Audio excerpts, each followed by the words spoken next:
Olá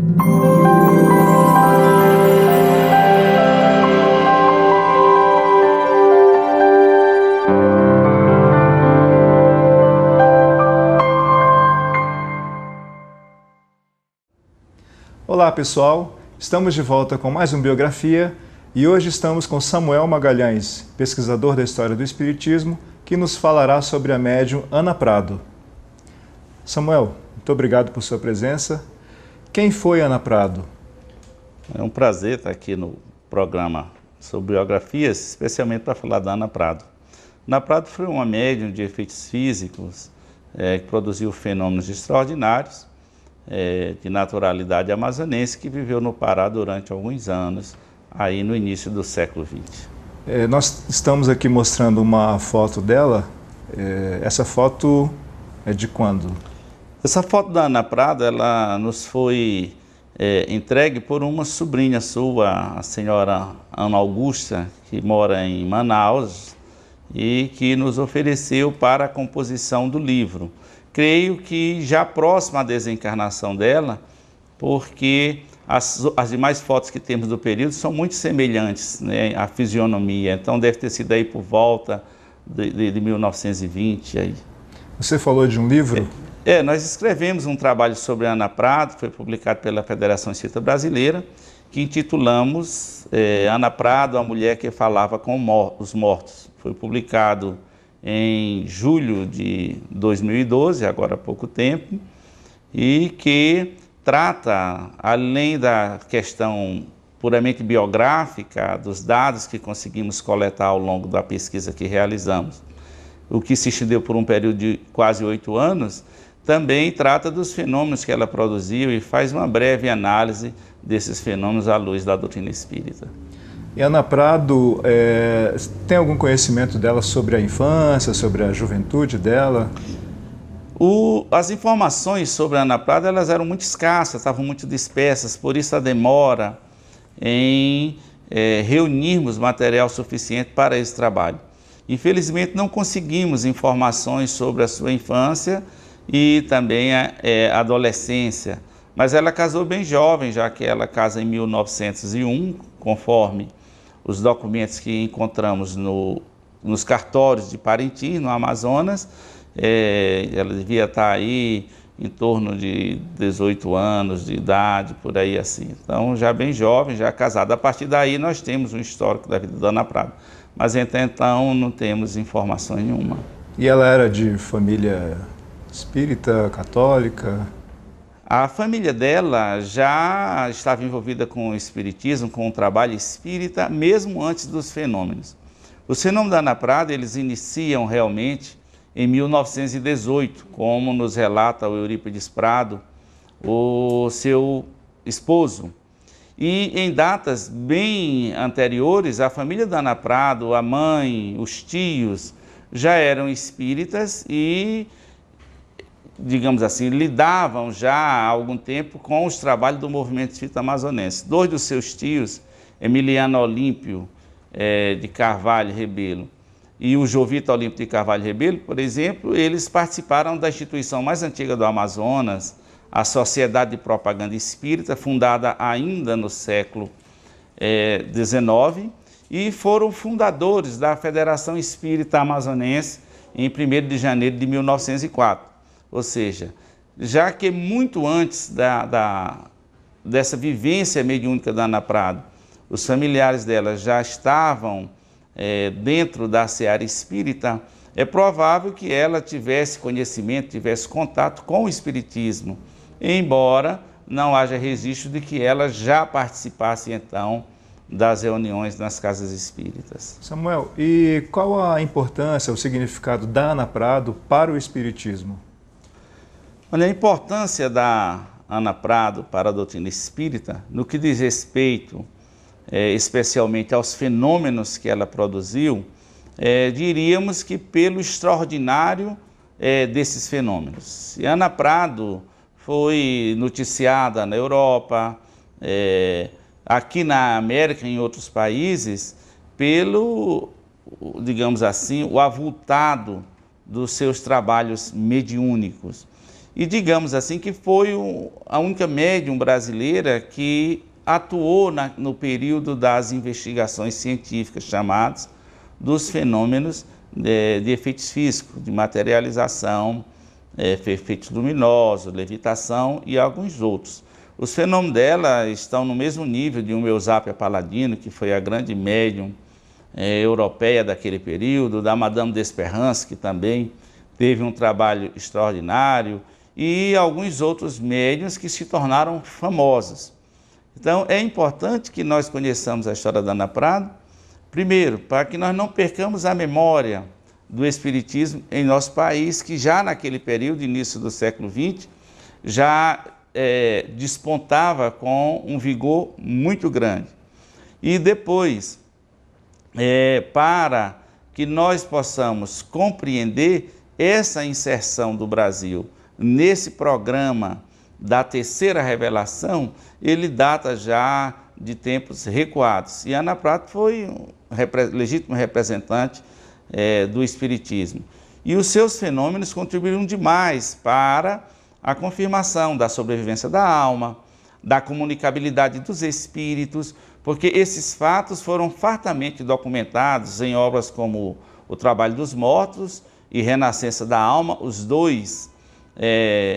as duas obras de autoria do professor Nogueira de Faria, paraense, e ainda de uma obra que não chegou a ser editada, mas que nós conseguimos uma cópia dos originais do Que Eu Vi, é o título do livro, do maestro Ettore Bossi. Então, foram fenômenos muito documentados, e essa documentação, ela implica numa riqueza muito grande para os pesquisadores da atualidade, para aqueles que ainda duvidam, vacilam, sobre esses fenômenos.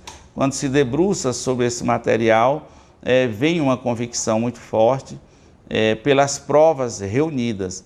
Então, o trabalho da Ana Prado, ela, digamos assim, ele ultrapassou fronteiras, né? Não ficou restrito, não só ao Pará, ou à região norte, nem ao Brasil, mas em nível mundial ela teve uma expressividade muito grande naquele período. E com o trabalho que realizamos da obra, creemos que nós trouxemos à discussão essa participação da Ana Prado na consolidação dessas verdades espíritas. Mas provavelmente, como todo início desses estudos, até mesmo da compreensão desses fenômenos, ela deve ter começado em algum ambiente restrito, né? Me parece que começou em casa, inclusive sem a aquiescência dela. Naquele período, naqueles anos recuados, existiam muitos chamados grupos familiares, né?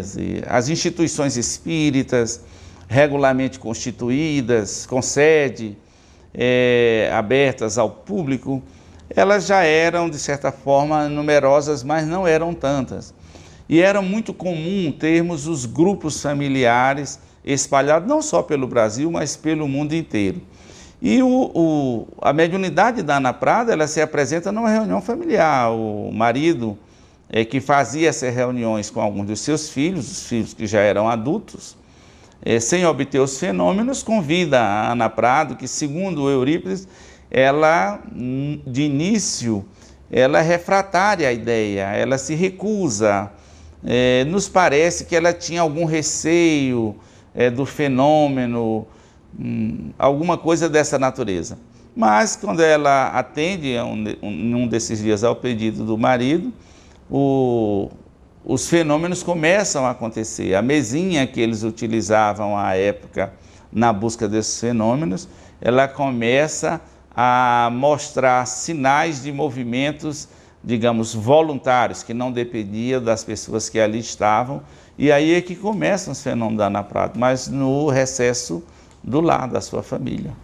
E também os outros fenômenos, né? Tipologia, alguns outros. É porque os fenômenos eles vão acontecendo à medida em que a mediunidade amadurece. Especialmente nos fenômenos de efeitos físicos, eles têm uma gradação que é bastante notada.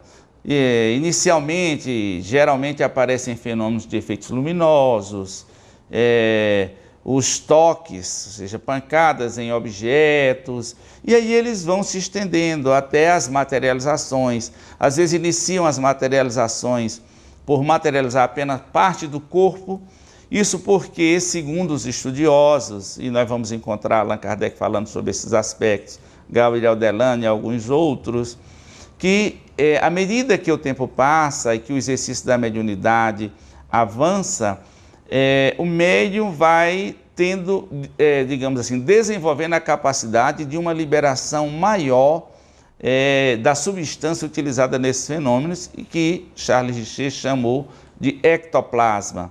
Então, essa substância, à medida que vai sendo liberada, vai permitindo fenômenos mais complexos, até as materializações, que passam do escuro pleno à claridade branda e, às vezes, à luz do dia. Há fenômeno de materialização, alguns médicos conseguiram produzi-lo, a luz mais clara, e o fenômeno da Ana Prata também evolui nessa direção.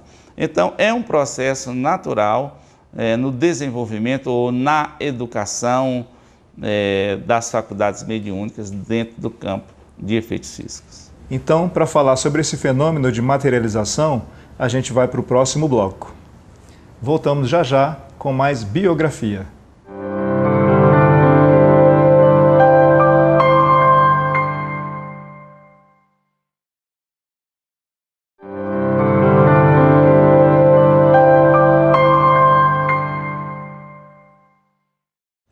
Voltamos com biografia, hoje falando sobre a médium Ana Prado. O nosso convidado é o Samuel Magalhães, pesquisador da história do Espiritismo. Samuel, você pode nos explicar o que é materialização? A materialização é um fenômeno classificado por Allan Kardec de efeitos físicos, em que o espírito desencarnado se utiliza de determinadas emanações de um médium para se corporificar. Nesses casos ele se torna visível, se torna palpável. É um fenômeno que todas as pessoas que estejam à volta podem presenciar. Não há necessidade de que a pessoa seja médium para ver o espírito materializado. Ou seja, ele utiliza essa energia, o ectoplasma, e densifica o seu corpo espiritual a partir dessa energia e aí se torna visível para o nosso mundo físico, para os nossos sentidos ordinários. São os fenômenos um tanto quanto raros, especialmente nos dias de hoje, porque no início eles tinham a finalidade de chamar a atenção para a existência do espírito, a sua sobrevivência, e comprovar através desses fenômenos toda essa realidade. São fenômenos não tão comuns nos dias de hoje, até porque os indivíduos capazes de produzir esses fenômenos, eles sempre foram raros, segundo os estudos que existem em torno do assunto, há uma mediunidade muito especial para a materialização. Embora os fenômenos de efeitos físicos, de uma maneira geral, eles sejam mais comuns, mas a materialização em si, ela é bem mais específica. E como é que é essa matéria que a gente enxerga? É colorido? É branco? Como é que é a questão do corpo, quando é um corpo inteiro?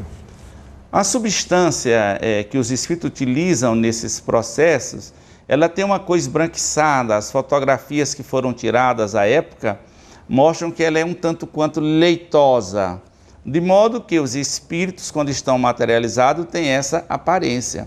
Isso é um fato até interessante, porque em muitas das fotografias da época dos fenômenos de materialização, se observava atrás dessas fotografias um fundo escuro, o que sugeriu até para algumas pessoas se aquilo pudesse ser fruto de fraude.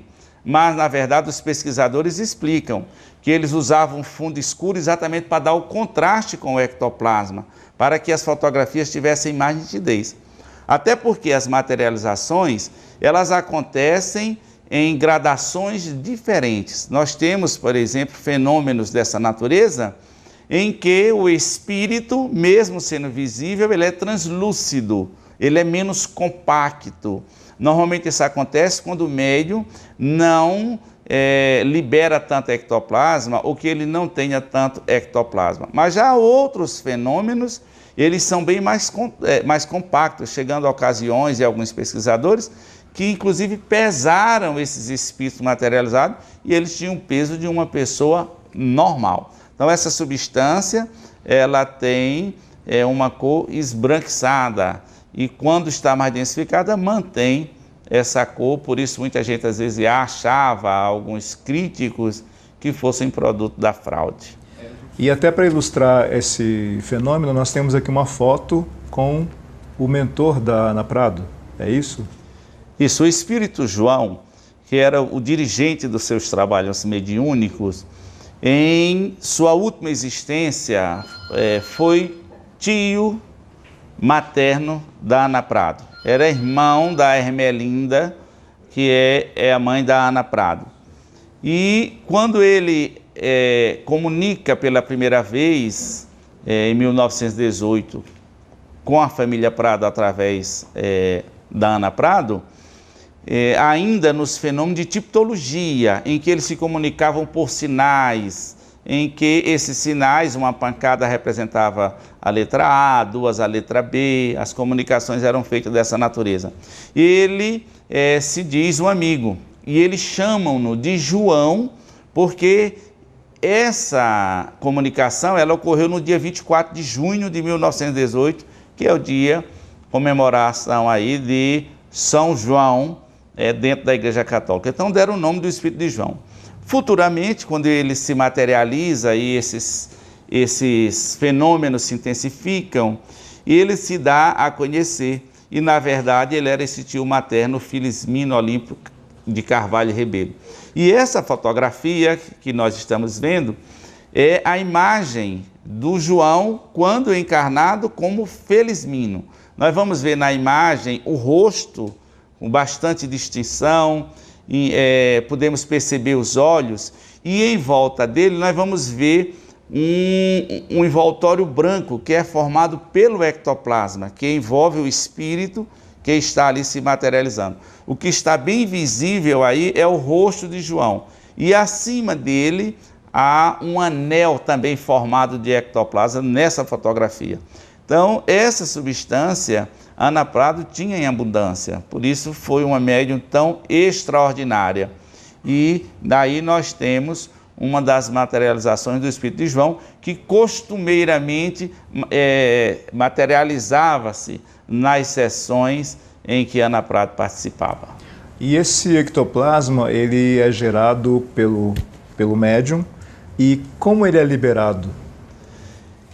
Esse ectoplasma, essa substância, ela é um produto, digamos assim, do sistema nervoso e também perispirítico do médium, conforme explica-nos Allan Kardec e também André Luiz nos fala sobre esse tema e outros pesquisadores. Então, essa substância o médium libera pelos orifícios, né? Notadamente pela boca, pelo ouvido, pelas narinas, mas também pelos poros. E é uma substância que todos nós possuímos, tanto os seres humanos como os animais e as plantas têm essa substância, produzem essa substância. Agora, os médios de efeitos físicos chamados são aqueles que conseguem produzir e liberá-lo em grande quantidade, né? Mas é liberado pelos orifícios, notadamente pelas narinas, boca e ouvido. Samuel, e que outro tipo de mediunidade a Ana Prado teria com fenômenos? Olha, a Ana Prado apresenta fenômenos diversos. Uma parte deles chamados fenômenos de efeitos físicos, que tem a mesma gênese, e alguns outros que Allan Kardec chama também de efeitos intelectuais. Por exemplo, ela tinha psicofonia. A Ana Prado era média audiente, ela ouvia a recomendação dos espíritos, ela também os via. Também foi médium sonambúlica, com registro extraordinário de um processo de sonambulismo vivido pela Ana Prado naquele período. e que exatamente por essa diversidade e a pujança dos fenômenos é que Ana Prado figura entre os maiores médiuns da história do Espiritismo, né? Então, eram numerosos os fenômenos. Eles começam com as pancadas, a tipologia, avançam aí para os fenômenos luminosos, de luzes que apareciam, também os fenômenos de fotografia, em que quando tiravam a fotografia os espíritos surgiam ao seu lado, e nas materializações ocorria os trabalhos em parafina, né, que são provas incontestes desses fenômenos. Se mostra que eles não são resultado da alucinação, porque alguns críticos, alguns, digamos, aqueles que não creem nesses fenômenos, alegam que eles seriam fruto da alucinação. Quando você vai para as fotografias que foram obtidas à época, muitos deles dizem que essas fotografias eram produto de fraude, embora à época não existissem recursos tão requintados para, digamos assim, essas alterações, como hoje nós temos dentro da informática a possibilidade de modificar à vontade essas imagens. E os fenômenos de parafina em que os espíritos aí modelavam parte do corpo. Como é que aconteciam esses fenômenos? Eles levavam para as reuniões um recipiente, um balde normalmente, com água e um outro balde com parafina liquefeita, ou seja, aquecida. E aí o espírito materializado, ele colocava paulatinamente a mão na parafina, ou o pé, ou qualquer parte do corpo, e depois na água, de modo que ia formando aí um molde do seu próprio corpo. O interessante nesses fenômenos é que, por exemplo, quando eles faziam o molde da mão, como é o caso de uma fotografia que nós temos aí da Raquel Figner, ela vem até depois do punho. Então, se a pessoa fosse tirar a mão, quebraria o molde.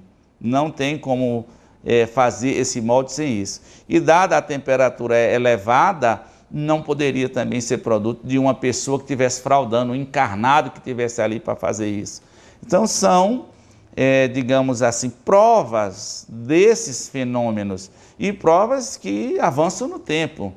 Nessa pesquisa da Ana Prado, tivemos a oportunidade de ver uma dessas luvas de parafina, que também tivemos aí realizamos uma entrevista com uma bisneta do Frederico Figner e que nos mostrou, quer dizer, são fenômenos que você não pode contestar sob esse aspecto de fraude e nem sob o aspecto de alucinação. Há que buscar outra explicação. Samuel, vamos para o intervalo e na volta vamos falar sobre Raquel Figner. Voltamos já com biografia.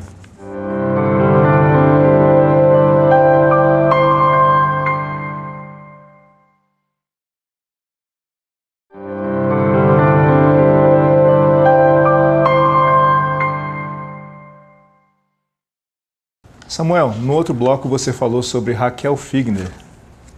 Qual a relação dela com o fenômeno de materialização?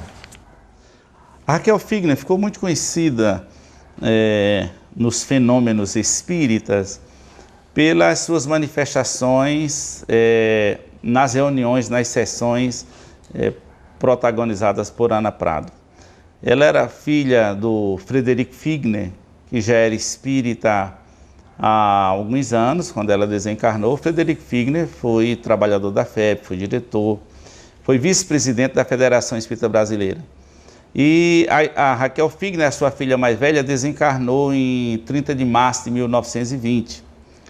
Então, eles, na busca de informações sobre como estava a Raquel, ele e a esposa, a senhora Esther Figner, foram até Belém, que tinham conhecimento dos fenômenos da Ana Prado, e eles chegaram em Belém em abril de 1921. E ali nos contatos com a Ana Prado, foram programadas algumas sessões em que a Raquel se materializa. Os fenômenos da Raquel Figner, eles têm algo assim bastante interessante que não podemos deixar de colocar, que é o fato dos seus familiares a terem reconhecido ela materializada, conversa com o pai, conversa com a mãe, com a irmã pequena que estava na reunião, abraça-os, numa demonstração clara de que eles não estavam ali sofrendo nenhum processo alucinatório e nem ninguém estava se fazendo passar pela filha deles.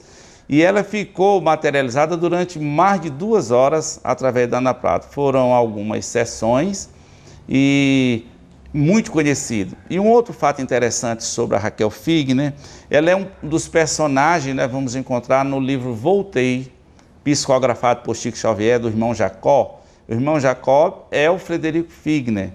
E a Raquel aparece também no livro como Marta. É o mesmo espírito. Então, nós diríamos também que essa obra mediúnica recebida pelo Chico Xavier, dado, digamos assim, a grande comprovação que houve em torno da mediunidade do Chico Xavier, é mais uma comprovação dos fenômenos da Ana Prado, né? Porque eles comentam toda essa questão. E o próprio Chico, nós vamos ver que no Pinga Fogo de 1971, o Chico fala do fenômeno da Ana Prado como sendo daqueles mais fidedignos. Então a Raquel era filha do Frederico Figner, que foi vice-presidente da FEB, e que foi um homem muito conhecido, que era muito rico, ele que trouxe o fonógrafo para o Brasil, ele que criou, digamos, pela primeira vez, a produção de LPs, aqueles discos de cera antigo. Quer dizer, era um homem riquíssimo, o Frederico Figner. E a Raquel fez sua filha desencarnada aí em março de 1920. Samuel, um outro fato interessante é sobre uma cirurgia de um médico materializado. Como foi isso? Das pesquisas que realizamos em torno do tema, cremos que Ana Prado foi o primeiro médium a produzir esse tipo de fenômeno, em que espíritos materializados, logicamente médicos, com conhecimentos da medicina, eles realizaram cirurgias. A Ana Prado mesmo foi cirurgiada na presença de várias pessoas. Um outro menino que estava com um tumor em uma das axilas, também foi feita essa cirurgia, o médico materializado, utilizando, as pessoas ouviam o som dos bisturis, da tesoura cirúrgica. Isso tudo também materializado? Esses instrumentos também materializados? Sim, porque eles estavam ouvindo, então deveria estar utilizando ali. E sem anestesia. E o menino, depois indagado, que era um adolescente, ele disse que sentia um leve incômodo.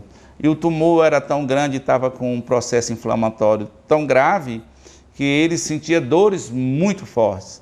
Mas os espíritos limparam e deixaram ali, digamos, no caso do tumor do menino, eles deixaram o sangue e o material que foi retirado desse tumor. Então ficou lá para que as pessoas pudessem ver.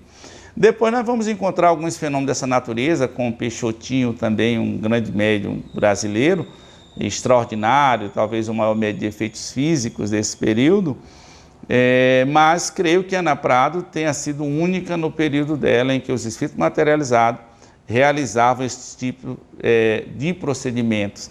Também tivemos um médium em São Paulo, chamado Médium Belo, que também fazia essas cirurgias.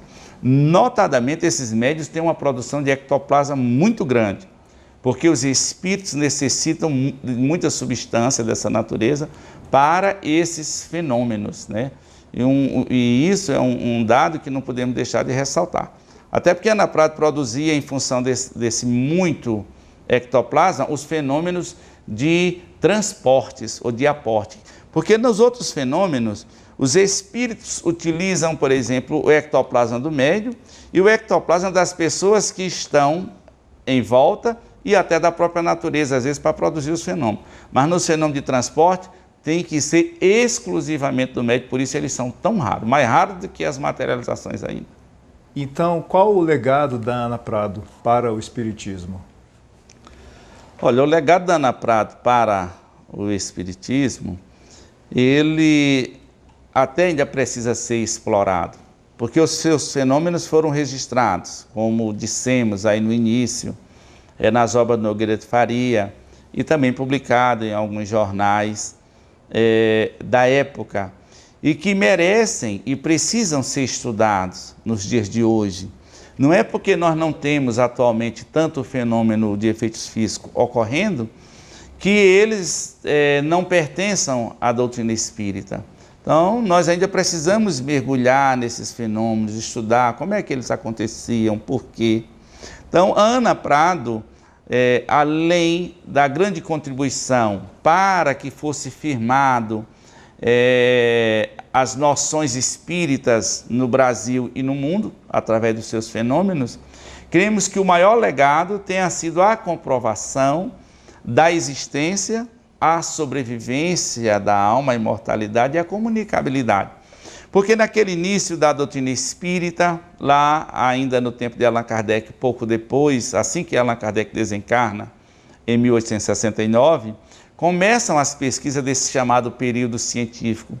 E dizem os espíritos que alguns médiuns reencarnaram, assim como alguns cientistas estavam reencarnados, com a finalidade de comprovar a imortalidade da alma através desses fenômenos de materialização.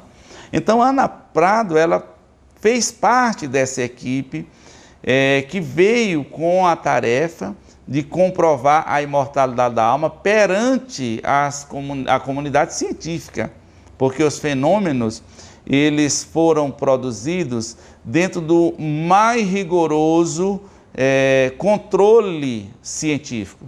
Os fenômenos da Ana Prado ocorriam, como nós temos também a imagem da gaiola, ela ficava dentro de uma gaiola de ferro. Como era essa gaiola de ferro?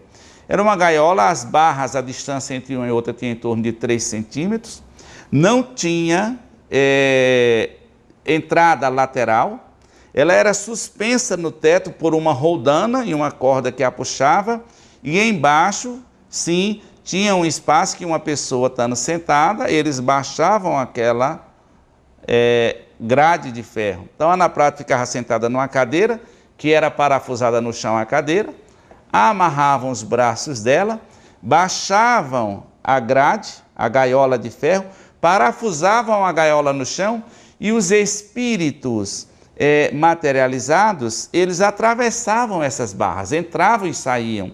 Os baldes com parafina e água para os fenômenos aí de modelagem em parafina de parte do corpo, muitas vezes eles ficavam numa outra gaiola de ferro. E só o espírito desmaterializando para entrar nela. Então, realmente, são fenômenos que merecem ser estudados, precisam ser estudados, aprofundados. Na obra, nós resgatamos essa informação, grande parte que já existia, mas a memória nossa é falha, andava meio esquecida. Mas o que nós desejamos é que alguém se debruce sobre esses fenômenos da Ana Prado, com vista a um estudo mais aprofundado. Sobre isso, eu queria até fazer um registro.